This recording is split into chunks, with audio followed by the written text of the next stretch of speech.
Damos inicio al video clase de la semana 2, donde vamos a hablar del intercambio y el problema económico, además de los tipos de mercado.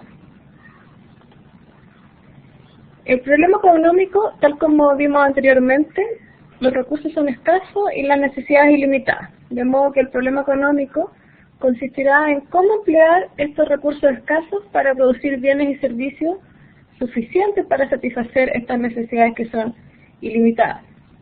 Los recursos son todos los medios que se emplean para la producción de bienes y servicios. La tierra, que son los recursos naturales, el trabajo físico y mental, el capital físico y humano, la tecnología y la capacidad empresarial. Las características que tienen los recursos es que son escasos, son versátiles y también son parcialmente sustituibles.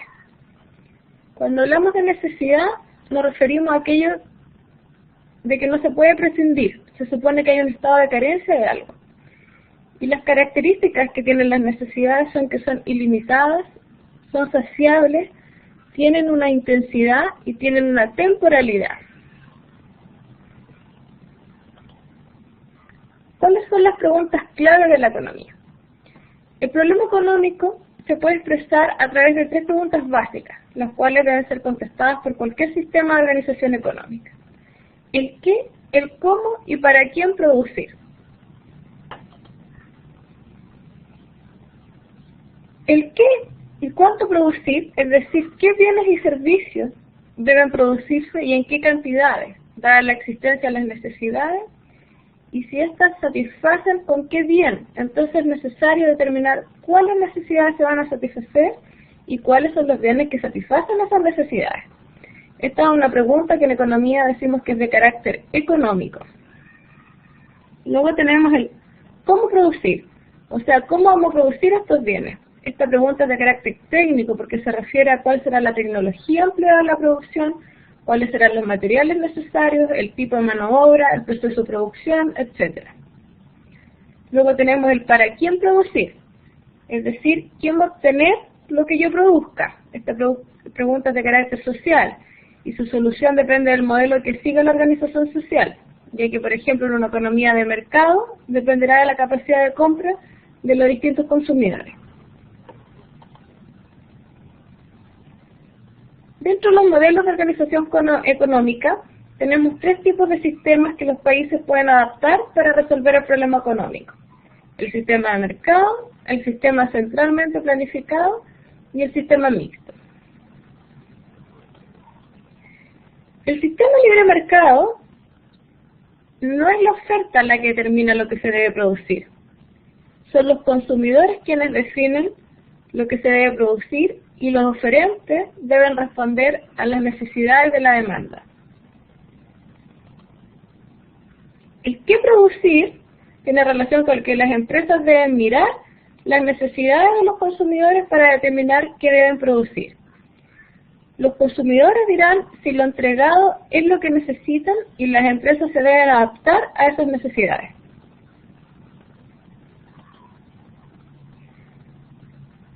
Hay un concepto en economía, del padre de la economía, que es Adam Smith, que dice que se establece que los mercados, por la acción de una mano invisible, logran alcanzar un equilibrio. Y el libre juego de acción entre oferta y demanda es lo que establece el qué producir. ¿Cómo producimos en el sistema de libre mercado? Se establece que se producirá de la manera más eficientemente posible y se supone que además vamos a aprovechar al máximo todos los recursos que tengamos disponibles. ¿Para quién producir en este sistema?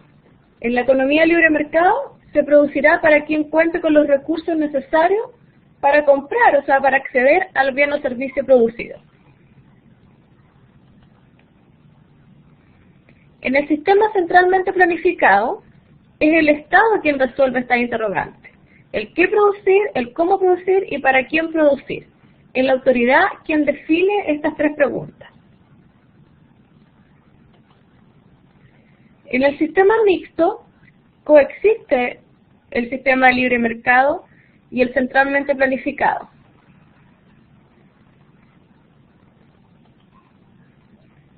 El rol del Estado en el sistema mixto es porque hay actividades que los privados no están dispuestos a realizar y las ejecuta el Estado. Y existen otras actividades en que el Estado no quiere participar y las ejecutan los privados. Por ejemplo, la justicia social, el ordenamiento legal, la seguridad nacional, son elementos que los privados no se pueden hacer cargo. Entonces, como resumen, el sistema libre mercado se asume que no hay intervención del Estado. Los bienes son producidos por los privados. Los precios son acordados entre los productores y los consumidores. Y la realidad indica que no existe un sistema de libre mercado que sea puro. Lo más cercano que tenemos a un sistema de libre mercado es el de Estados Unidos, por ejemplo. El centralmente planificado, todas las necesidades las cubre el Estado. El Estado es quien indica qué producir. El Estado indica el precio de los bienes. Se asume que los privados no intervienen. En este caso también la realidad indica que no existe un sistema planificado que sea completamente puro. El ejemplo más cercano podría ser Cuba. Y el sistema mixto, acá se unen elementos del libre mercado con el sistema planificado. El Estado se hace cargo de los servicios que los privados no están dispuestos a producir y además el Estado se hace cargo de temas como la justicia social, el orden legal y la seguridad. Existe una colaboración entre el Estado y los privados. Un ejemplo a este sistema sería nuestro país, Chile.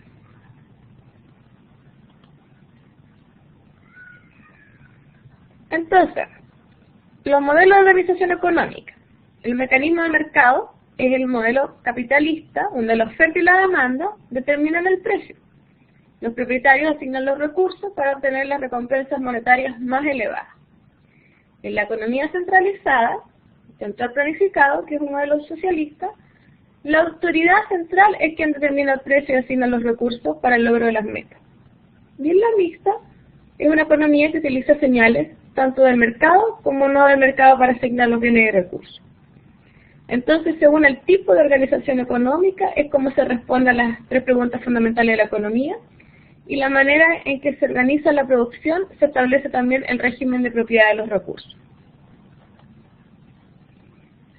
Vamos a entender a la actividad económica como una interacción entre las unidades productoras y las unidades consumidoras, donde hay un intercambio de bienes y servicios. El intercambio es el proceso mediante el cual una persona transfiere bienes o servicios a otra, recibiendo en contrapartida otros bienes o servicios.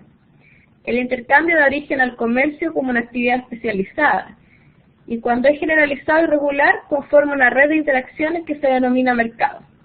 De allí que se considera el intercambio como la piedra fundamental sobre la cual se edifica toda la estructura de la economía, como el elemento básico que es preciso tener en cuenta para comprender todas las actividades económicas. ¿Cuál es la forma más primitiva del intercambio?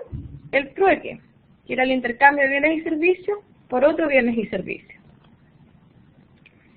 ¿Quiénes intercambian? Pueden ser individuos, empresas o instituciones públicas. Aquello que se intercambia puede ser cualquier objeto o servicio que tenga utilidad para un ser humano.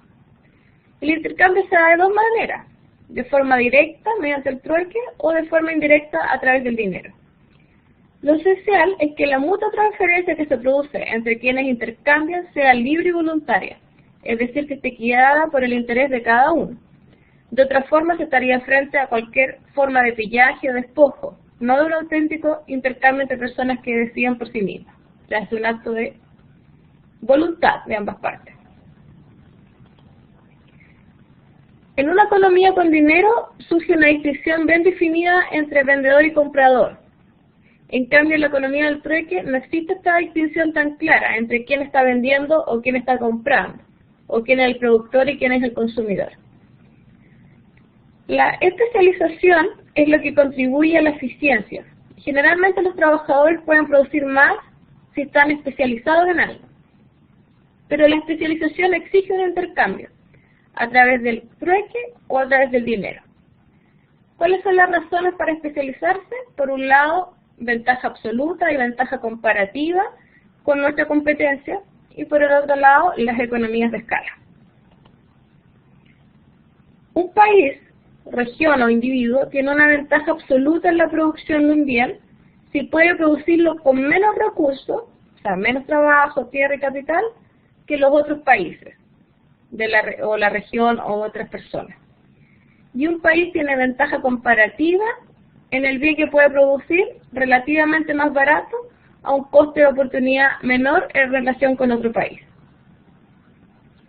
Cuando hablamos de economías de escala, esto es también de la obra de Adam Smith, que como les contaba es el padre de la economía moderna. Su teoría se basa en la idea de que cuanto más producimos, más rápido y menor es el costo unitario. A más productividad, menos costos. Por lo tanto, las economías de escala dependen de la introducción de una maquinaria especializada, de la especialización de la fuerza de trabajo en esta maquinaria y de la investigación y el desarrollo especializado que hacen posible la creación de nuevos equipos y tecnología. Una de las barreras de entrada a algún tipo de industria en Chile son las economías de escala, porque cuando producimos a gran cantidad los costos son menores. Por eso, por ejemplo, es tan difícil que un almacén pequeño compita en precios con una cadena de supermercados tan grande como Líder, por ejemplo. Vamos a entender por mercado como la institución en la que se realizan las compras y las ventas. Cuando estos intercambios tienen un lugar con pequeña o nula interferencia estatal, existe un mercado libre o privado. Los precios en el mercado conducen a un cierto orden, cumpliendo dos funciones importantes y que están relacionadas. Los precios proporcionan información al consumidor y los precios suministran incentivos. Dentro del mercado existen diferentes tipos, que ya hemos visto mencionado en el contenido. El monopolio, que es cuando hay solo un vendedor. El oligopolio, que es cuando hay pocos vendedores que dominan el mercado. La competencia perfecta, que es cuando hay muchos compradores y muchos vendedores, no teniendo ninguno de ellos por separado influencia en el precio. Y la competencia imperfecta se da cuando cualquier comprador o vendedor puede influir sobre el precio. En Chile, la mayoría de nuestros mercados, de nuestras industrias, están en el oligopolio, porque son pocos vendedores los que dominan el mercado. En la industria del retail pasa por ejemplo, que a veces uno va al supermercado y cree que ciertos detergentes son competencias, pero resulta que los fabrica la misma empresa. Es un holding de empresas que lo único que hace es diferenciar por marca. Lo mismo con las cervezas. CCU domina casi todo el mercado con su variedad de marcas, pero finalmente son pocos los productores, son pocos los vendedores, es el mismo vendedor. Espero que les haya quedado más claro los sistemas de organización económica, las preguntas claves de la economía y los tipos de mercado, y los invito mañana a participar del chat si tienen alguna duda.